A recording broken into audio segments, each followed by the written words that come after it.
দানব জিন ইনসান সকলে হুকুম মানতে বাধ্য, এমনকি বাতাস পর্যন্ত তার হুকুম মানতো। আল্লাহু আকবার বলেন। আল্লাহ তাআলা তাকে একটা সিংহাসন দিয়েছিল, বাতাসকে অর্ডার করা মাত্রই যেখানে যাইতে ইচ্ছা করতেন মুহূর্তে বাতাস সেই জায়গায় পৌঁছায় দিত। আল্লাহু আকবার বলেন। এখন জাহাজ গাড়ি হাওয়াই চলে, ওগো কলেরই বিধান, একদিন বিনা কলে হাওয়াই চলতো নবী সুলাইমান, মোরা সেই মুসলমান। আমার ভাইরা দিন দিয়ে কথাগুলো বুঝবেন। নবী সুলাইমান আলাইহিস সালামকে আল্লাহ রাব্বুল আলামিন পুরো পৃথিবীর রাজত্ব পাওয়ার ক্ষমতা দিয়েছিলেন। 2 নাম্বার বাদশা জুলকারনাইনকে আল্লাহ পাক পুরো পৃথিবীর রাজত্ব পাওয়ার ক্ষমতা দিয়েছিলেন। এই পৃথিবীর জমিন 1 নয় 2 নয়, বাদশা জুলকারনাইনকে আল্লাহ পাক 1600 বছর হায়াত দিয়েছিলেন। বলুন সুবহানাল্লাহ। আমরা তো কিছু বুঝতেছি না। কষ্ট হয় আপনাদের? কষ্ট হয়? 11 লক্ষ কোটি টাকা দুর্নীতি করে বিদেশে পাচার করেছে ওরা, দাম্ভিকতা অহংকার দেখায়। তো ওরা আজকে আছে? মন্ত্রীরা সব কোথায় গেল? এমপিরা সব কোথায় গেল? কোথায় কাদের কাকা? ওদের সারা দেশটা বড় লাগে ফাঁকা ফাঁকা। পালাবো না। এই কাদের সাহেবের সন্ধান পাওয়া গেছে, উনি নাকি 3 মাস দেশের মধ্যে লুকিয়েছিল। কথা কয় না কেন? আজকের খবরে, জি ব্রেকিং নিউজ, কাদের সাহেব 3 মাস দেশের ভিতরে পালিয়েছিলেন। 15 দিনের মধ্যে উনি দেশ ত্যাগ করে আপাতত ভারতে গেছে। এখন ওখান থেকে কোন দেশে গেছে আল্লাহ ভালো জানে। তাহলে এই যে মন্ত্রী এমপিরা লুকিয়েছিল, পালিয়েছিল, এদেরকে দেশ ত্যাগে কারা সহযোগিতা করতেছে এটাও খতিয়ে দেখার দরকার আছে না? এরা বছর মাসের পর মাস পালিয়ে থাকে, এদেরকে ধরে না কেন? ওই যে ফখরুলের বাড়ি যাবো এখানে। জি জি ঠিক বলছে। না ওই বাসায় ছিল না, ফখরুল সাহেব তো লন্ডনে গেছে, উনি আবার অসুস্থ হয়েছে, তাই না ভাই? রাগ করতেছেন আপনারা? কাদের সাহেব কিন্তু বিনোদনের নেতা ছিল, রসিকতা করতো খুব। কথা কোন ঠিক কিনা? রাগ করতেছেন মনে হয়? বিরক্ত হবেন না তো? এগুলো কথা বললে মন খারাপ করেন? তাকবীর দেন, লিল্লাহি তাকবীর। আমার ভাইরা মন খারাপ করবেন না। বড় বড় কথা যারা বলতে ওরা আছে, জোরে বলেন আছে। আইন মন্ত্রী আটকে গেল আইনেরই ফাঁকে দাঁড়িয়ে। শুনেছি ভাই কত নেতা নেত্রী খাইতে কালামানিকের ফাটিয়েছে নাকি আন্ডা। এটা আমার খবর না, মিডিয়ার খবর। এই বিচারপতি শামসুদ্দিন মালিক আল্লামা সাইদি হুজুরকে মৃত্যুদণ্ডের রায় দিয়েছিল। আমরা বলতে চাই ওই একই ট্রাইব্যুনালে বিচারপতি মালিককেও মৃত্যুদণ্ডের রায় দিতে হবে। এই বিচারপতি শামসুদ্দিন মালিক বিচারকের নামে বিগত সরকারের 5 আনা গোলাম ছিল। 116 জন আলিমের তালিকা করে দুদকের কাছে জমা দিয়েছিল। আমার রোল নাম্বার ছিল 23। সিরিয়ালে আমার নাম্বার কত? আপনারা চেনেন না? মালিক ঠিকই চেনে। কথা কয় না, কথা কয় না। আজকে বিনা তালিকায় জেলখানায়। কথা কয় ঠিক কিনা?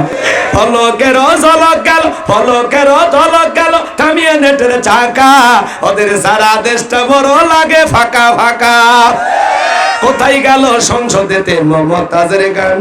কোথায় গেল হযরত বলা স্বামী ওসমান? 70 টাকা তাহাজ্জুদ পড়তো, মাইক পেলে বলতো খেলা হবে, খেলা হবে। এখন পুরো বাংলাদেশের মাঠ পড়ে আছে, কিন্তু খেলা ওরা নাই। বল্টু ভাইয়ের চরিত্র ফুলের মতো পবিত্র, নামাজ পড়া একত্র, গাঁজা খাই 5 ওয়াক্ত, গুমসুরিতে পাকভক্ত, শয়তানের 1 নম্বর ভক্ত, উজুরদের জন্য খুবই শক্ত, সুচে খাই গরিবের রক্ত। পোস্টারে লেখা আছে গরিবের বন্ধু, ভোট দিয়ে দেখেন গরিবের কয় নাম্বার শত্রু। একটা বয়স্ক ভাতার কাঠ নিবে গেলেও 2-1000 খায়। এরকম নেতা কিন্তু আপনাদের এলাকায় নাই। সিরাজগঞ্জের নেতার আল্লাহর ওলি, এলে নেতা ভারতে আছে, আমদানি রপ্তানি আগের মতো করে দিবে, আর না হলে সব আলু পেঁয়াজ বিজেপি নেতাকে কেনা লাগবে। ঠেলা সামলাও, পেঁয়াজ লাগবে না। পাবনা, চাটমোহর, তারপরে যে তারাস, ওই দিকের আজকেই পেপারত দিছে নতুন পেঁয়াজ এরকম ধরে হাসি দিচ্ছে আমার ভাইয়েরা। এই দেশের কিসের অভাব আছে? এটা সোনার দেশ। কথা কোন ঠিক কিনা? আলু পেঁয়াজের অভাব নাই ইনশাআল্লাহ। আমরা এই যে চীন দিতে চাচ্ছে, পাকিস্তান থেকে আসতেছে, পাকিস্তান বলে যা লাগে দিতে রাজি। আমরা ভাই ভাই। প্রকৃত বন্ধুর পরিচয় বিপদের দিনে। কথা ঠিক কিনা? বাংলাদেশের 8টা যে যে চিনির কলগুলো বন্ধ ছিল, এই সুগার মিলগুলো চালু হয়ে যাচ্ছে। মারহাবা কোন? এটা তো সিন্ডিকেট করছিল। আপনারা দোয়া করেন, আল্লাহ যদি চায় আগামী 2-1 বছরের মধ্যে বাংলাদেশে আবারও 50-60 টাকায় চিনি আসবে ইনশাআল্লাহ। আশা করা যায়, আশা করা যায়। সব স্বাভাবিক হবে, বেশি অস্থির হবেন না। অনেকে তাল দেয়, হ্যাঁ ইউনূস সাহেব ক্ষমতায় বসে কি করছে, কোন জিনিসের দাম কমাইতে পারছে, দ্রব্যমূল্যের বাজারে আগুন। আরে ভাই, বাজারে সিন্ডিকেট আছে, ওই সিন্ডিকেটে তো এখনো ওরাই বসে আছে। ওই সিন্ডিকেট ভাঙতে হবে, নতুন সিন্ডিকেট করতে হবে। কথা কয় নাকি? ওইটা ভাঙে নতুন করে করা লাগবে, কোনো দুর্নীতি চলবে না। কারওয়ান বাজার থেকে স্বরাষ্ট্রমন্ত্রী প্রত্যেকদিন হাদিয়া পাইতো 2.5 কোটি টাকা। এটা দৈনিক হাদিয়া পীর সাহেবের। কথা কয় না, কথা কয় না। এটা কত গোপন তত্ত্ব যে ফাঁস হচ্ছে আপনারা তো টের পাচ্ছেন না। এজন্য ভারতের দাদাদেরকে বলবো, এখনো পারলে অতীতের বিষয়গুলো নিয়ে দুঃখ প্রকাশ করেন, করে আমাদের কাছে মাফ সাফ চাই, আবার নতুন করে শুরু করা হোক। কথা কন ঠিক না? যেহেতু প্রতিবেশী রাষ্ট্র একটা মহব্বত আছে। কথা কয় না কেন? আমার ভাইয়েরা মন খারাপ করছেন মনে হয়। এগুলো একটু বাস্তবতা না বললে বাস্তব বুঝবেন না। খালি কানত হাত দিয়ে টান দিয়ে মারিয়ে চলে গেলাম, তাহলে হইল? দেশ দুনিয়ায় কি হচ্ছে একটু নাড়া দেওয়া লাগবে না? একটু সচেতন করা লাগবে না? এই জন্য পুরোটাই বলতেছি, কষ্ট হয়।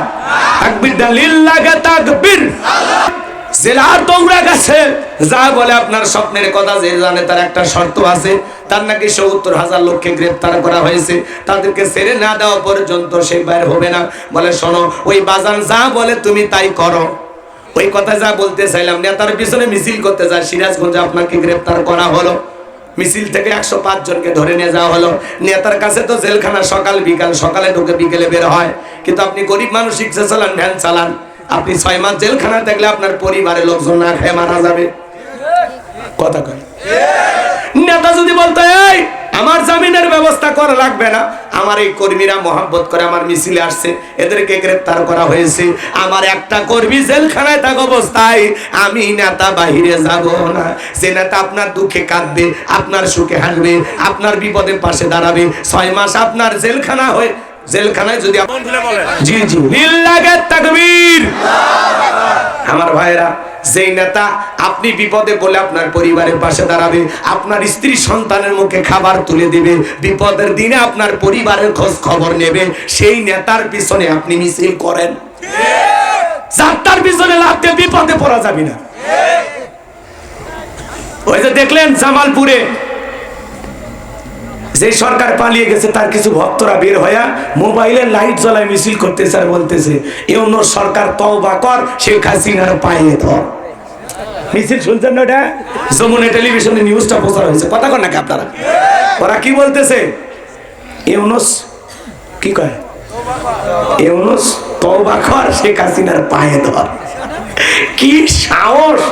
বীর পুরুষ দিনের আলোত মিছিল করে না, এখন রাতের বেলা মোবাইলে লাইট জ্বলে মিছিল করতেছে। কি দিন আইলো! এরা নাকি এখন নিষিদ্ধ সংগঠনের লোক। এর আগে তোমরা কাদেরকে নিষিদ্ধ করেছো, এখন আবার তোমরাই নিষিদ্ধ হয়ে গেলা। খেলা তো তোমাদের কাছ থেকে শিখেছে। কথা কয় না? মোবাইলে লাইট জ্বালায় মিছিল করতেছে আর বলতেছে, ইউনূস তুই তওবা কর, শেখ হাসিনার পায়ে ধর। ওরে মিছিল গো, 15 থেকে 20 জন লোক।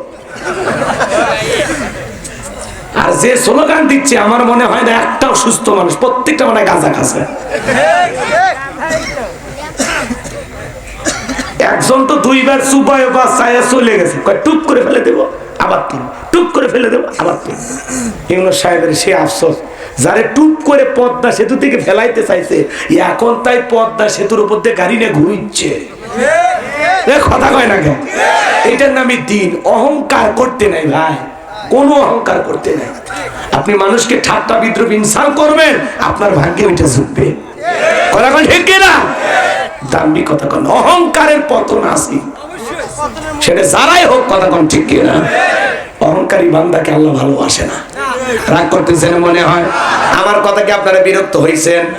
তাহলে ওই রকম মিছিল এখনো আছে না নাই? আমার ভাইরা যাত্রার পিছনে মিছিল করা যাবে না, বুঝে শুনে দল বুঝে মিছিল করা লাগবে। কথা কোন ঠিক কিনা? আল্লাহ বক্তা শ্রোতা সবাইকে আমল করার তৌফিক দান করুন। এইবার 70,000 উম্মতকে জেলখানা থেকে ছেড়ে দেওয়া হলো। সবার শেষে আল্লাহর নবী দানিয়েল আলাইহিস সালামকে জেলখানা থেকে বের করা হলো। বাদশার দরবারে প্রবেশের নিয়ম হলো, যত মানুষ দরবারে প্রবেশ করে মাথা নত করে ঢোকে। আল্লাহর নবী কি কোনো জালেমের কাছে মাথা নত করতে পারে? দেহটাকে আটসাড়ে করে কৌশল করে মাথাটাকে উঁচু করে সুন্দর করে দরবারে প্রবেশ করলেন। এই দৃশ্য দেখার পরে বাদশা ভক্তি নাসর ডেকে বলে, যত মানুষ প্রবেশ করে মাথা নত করে, তুমি কেন মাথা নত করলা না? আল্লাহ নবী দানিয়েল ডেকে বলেন, শোনেন, আপনার স্বপ্নের কথা যে আমার মাথার মেমোরির মধ্যে সেভ করে দিয়েছে, তার কথা হলো তাকে ছাড়া অন্য দুনিয়ার কারো কাছে মাথা নত করা যাবে না। আমি যদি মাথা নত করতাম, আপনার মতো স্বপ্নের কথা ভুলিয়ে দিত, আপনি টেনশনে মারা যেতেন, আমাকেও মেরে ফেলে দিতেন। তখন ডেকে বলে, ফাজান, যা করেছো ঠিক করেছো, আসলেই তোমার মাথায় বুদ্ধি আছে। জোরে কোন মারহাবা। নবীদের মাথায় বুদ্ধি থাকবে না, থাকবে কি জাহেলদের মাথায়? এইবার আল্লাহ নবী দানিয়েল সালামের জন্য চেয়ারটা ছেড়ে দেওয়া হলো। আল্লাহ নবী দানিয়েল সালাম এইবার চেয়ারে বসে গেল। তাহলে জেলখানা থেকে বের করে চেয়ারে বসায়া দেন, তিনি কে? আল্লাহ। ইনশাআল্লাহ আজ আছে না নাই? এইবার বাদশা বসে বলতেছে, বাজান তাড়াতাড়ি করে বলো। আল্লাহ নবী দানিয়েল সালাম এবার স্বপ্নের কথা আর স্বপ্নের ব্যাখ্যা বলবে। আমি কি বলবো? কারা কারা শুনবেন? হাত তুলেন তো দেখি। লিল্লাহি তাকবীর। হাত নামান বাজান। আমি আপনাদের সামনে আরেকটা আয়াতে কারিমা তেলাওয়াত করেছি, মনে আছে না নাই? তাহলে আল্লাহ রাব্বুল আলামিন বলেন, তাবারাকাল্লাযী বিয়াদিহিল মুলকু ওয়া হুয়া আলা কুল্লি শাইইন কাদির। মহামান্বিত সেই সত্তা, যার হাতে সর্বময় কর্তৃত্ব, রাজত্ব পাওয়ার ক্ষমতা। তিনি হলেন সব বিষয়ের উপরে ক্ষমতাবান, তিনি সব বিষয়ের উপরে শক্তিবান। আল্লাহু আকবার। এরপর আল্লাহ তাআলা 2 নম্বর আয়াতে কি বলেছেন?